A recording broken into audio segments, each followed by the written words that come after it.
एक गांव में मिट्टी के बर्तन बनाने वाला एक आदमी छज्जू रहता था। वह अपनी मिट्टी के बर्तन अपने गधे पर रखकर दूर दूर शहरों में बेचने जाया करता था।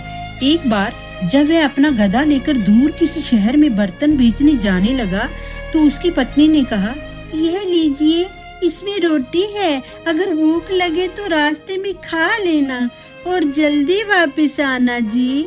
छज्जू रोटी वाली गठरी पकड़ते हुए बोला, ठीक है, तुम अपना ध्यान रखना, मैं तो जल्दी ही वापस आ जाऊंगा। और फिर छज्जू अपना गधा लेकर चल पड़ा। दूर दूर तक रेगिस्तान ही रेगिस्तान था। काफी दूर तक चलने के बाद छज्जू को प्यास भी लग गई थी और भूख भी। छज्जू भी थक गया था और उसका गधा भी थक गया था। तभी छज्जू को थोड़ी दूर एक पेड़ दिखाई दिया और उसके पास ही एक कुआं भी था। यह पेड़ अच्छा है, इसकी तो छाया भी कितनी घनी है और पास में एक कुआं भी है। यहीं पर थोड़ी देर रुककर सांस ले लेता हूँ, खाना भी खा लूंगा और पानी भी पी लूंगा और तब तक मेरा गधा भी थोड़ा आराम कर लेगा। और फिर छज्जू ने उसी पेड़ के नीचे अपना गधा बांध दिया और खुद कुएं से पानी लेने लगा। जैसे ही छज्जू ने कुएं पर बंधी हुई बाल्टी कुएं में डाली, तभी एक आवाज आई, तुम कौन हो? इस कुएं से पानी मत लेना, यह मेरा कुआं है। यह सुनकर छज्जू थोड़ा घबराया और फिर उसने पीछे मुड़कर देखा, इधर उधर देखा, लेकिन उसे कोई दिखाई ही नहीं दिया। आसपास तो कोई नहीं दिख रहा, फिर ये आवाज कहाँ से आई? शायद मेरा वहम है। और छज्जू फिर बाल्टी कुएं में डालने लगा।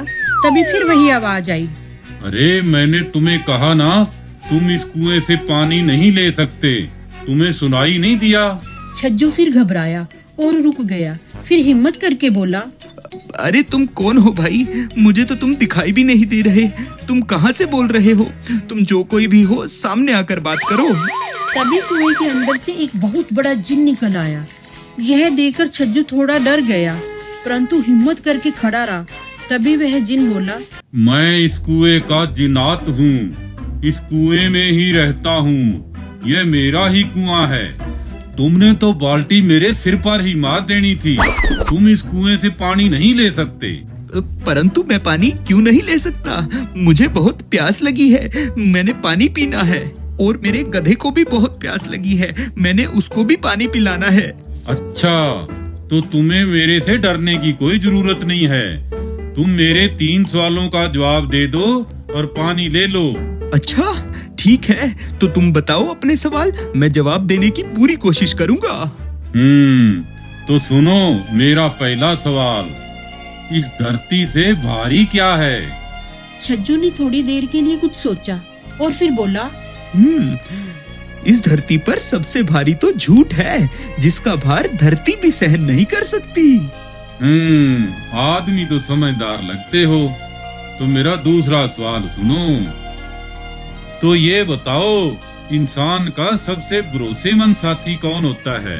छज्जू ने फिर थोड़ी देर सोचा और बोला, इंसान का सबसे भरोसेमंद दोस्त उसका आत्मविश्वास और आत्मबल होता है, जिस पर वह सबसे ज्यादा भरोसा कर सकता है। सही कहा तुमने, सही जवाब दिया, काफी समझदार लगते हो। अब बस मेरे तीसरे सवाल का जवाब दे दो और पानी ले लो। तो ये बताओ, आदमी का सबसे बड़ा धन कौन सा होता है? आदमी का सबसे बड़ा धन उसका ज्ञान होता है, शिक्षा होती है। जिसके पास ज्ञान है वो किसी भी तरह का धन जुटा सकता है।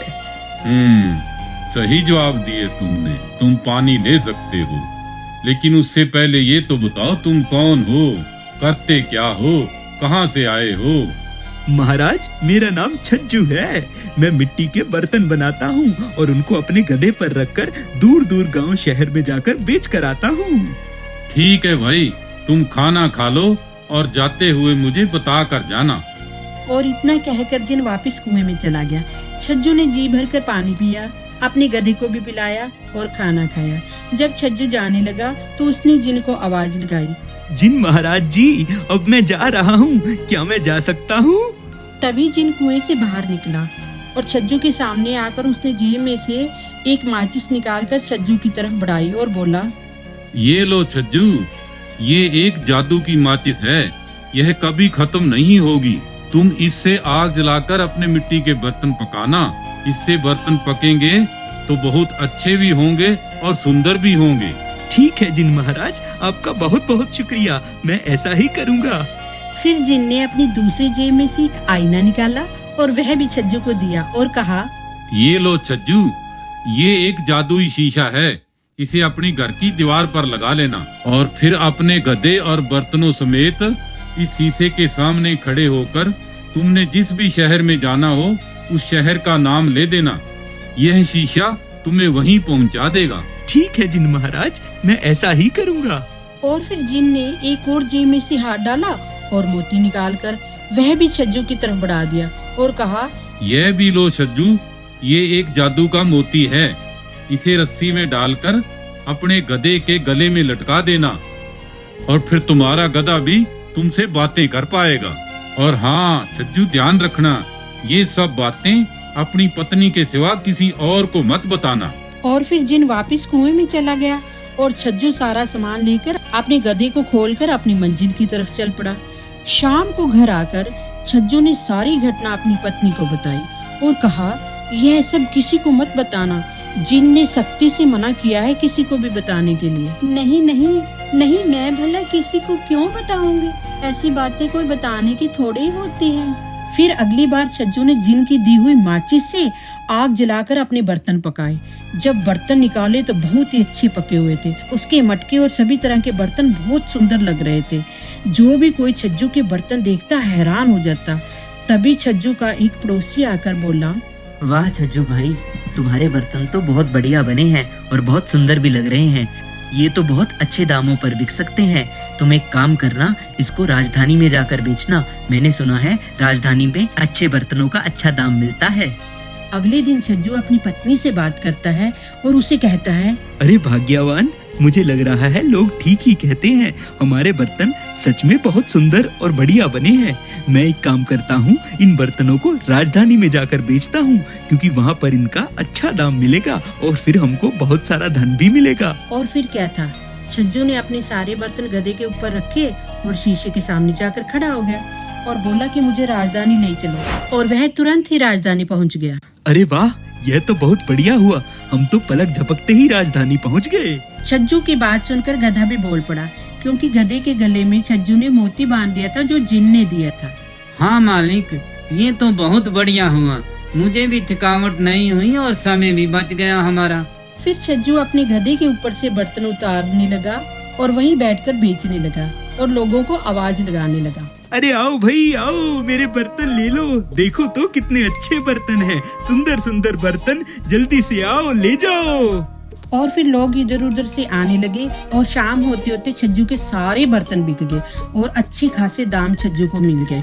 छज्जू बहुत खुश हुआ और अपने गधे से कहने लगा, अरे वाह, ये तो बहुत बढ़िया हुआ, मेरे सारे बर्तन बिक गए, लेकिन हम वापस कैसे जाएंगे? गधे भाई, हमने जिन्नात से ये तो पूछा ही नहीं कि हम वापस कैसे जाएंगे, क्योंकि शीशा तो घर पर ही रह गया। अब हम क्या करेंगे? हाँ मालिक, ये तो हमने पूछा ही नहीं था, मैं तो गधा था, आप भी। अरे हाँ भाई, मैं भी तेरे जैसा गधा ही निकला, यही कहना चाहता है ना तू? ये मजाक करने का समय नहीं है, अब ये सोच कि घर वापस कैसे जाएंगे हम लोग। नहीं नहीं मालिक, मैं ऐसा तो नहीं कहना चाहता था, परंतु अब रात हो गई है, अब तो हम पैदल जा भी नहीं सकते। आज रात को यहीं रुक जाते हैं, कल सुबह पैदल ही चल पड़ेंगे, धीरे धीरे 3-4 दिन में पहुंच ही जाएंगे। हाँ भाई, बात तो तेरी ठीक है, ऐसा ही करते हैं। और फिर वे दोनों वहीं पर सो गए।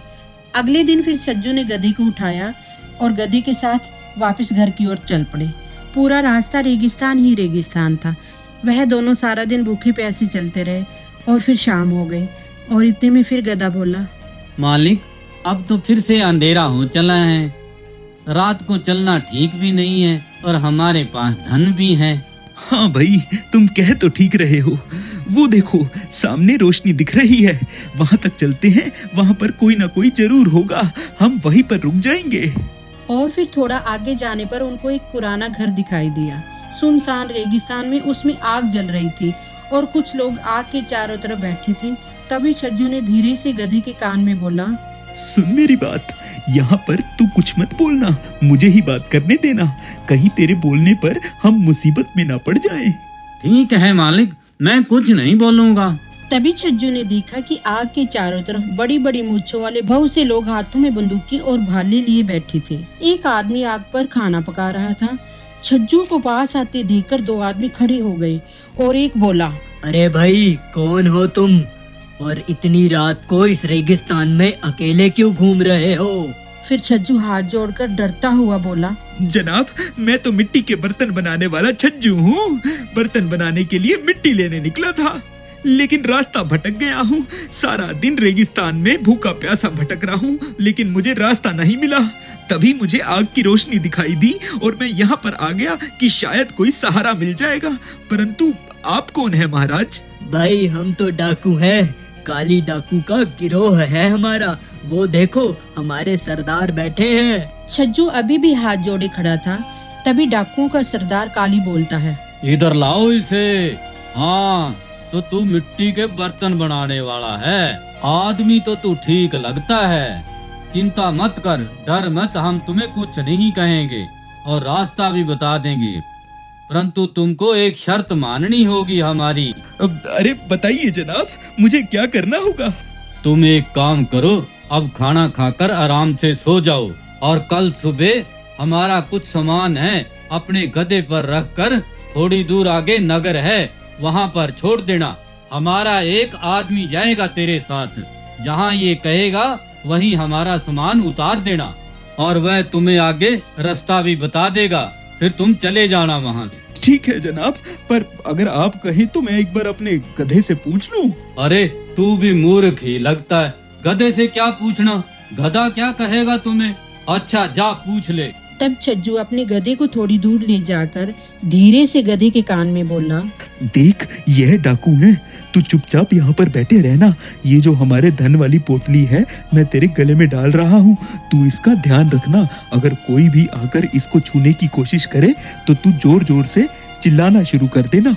उधर छज्जू की पत्नी घर में परेशान हो रही थी। 2 दिन हो गए, छज्जू अभी तक नहीं आया। पता नहीं कैसे आया जाएगा। आईना तो यहीं पर है, अब वे कैसे वापस आएंगे। अगले दिन डाकुओं ने छज्जू के गधे पर अपना सामान रख दिया और एक आदमी छज्जू के साथ चल पड़ा। इधर छज्जू के गांव में काले काले बादल उमड़ आए और आसमान में बिजली चमकने लगी और बारिश होने को थी। छज्जू की पत्नी ने बड़े बूढ़ों से सुन रखा था, जब आसमान में बिजली चमके तो आईने को उल्टा कर देना चाहिए। तभी छज्जू की पत्नी ने आईने को उल्टा कर टांग दिया। फिर क्या था, बस एक ही पल में छज्जू उसका गधा और गधे पर लदा हुआ सारा सामान सीधा वहां से खींचे और आईने के बीच से होते हुए पहुंच गए अपने घर। यह देखकर छज्जू की पत्नी बहुत खुश हुई। फिर छज्जू ने अपने गधे की तरफ देखा और बोला, अरे यह क्या, हम तो घर पहुंच गए और देखो, डाकुओं का सारा सामान भी हमारे साथ आ गया। चलो इसे खोलकर देखते हैं, आखिर इसमें है क्या। फिर छज्जू ने गधे पर रखा सारा सामान उतारा और दोनों पति पत्नी उसे खोलकर देखने लगे। जैसे ही गठड़ी खोली तो उसमें बहुत सारा धन, पैसा, सोना और हीरे मोती थे। यह देखकर दोनों की खुशी का ठिकाना ना रहा और दोनों एक साथ बोल उठे, अरे वाह, हम तो अमीर हो गए।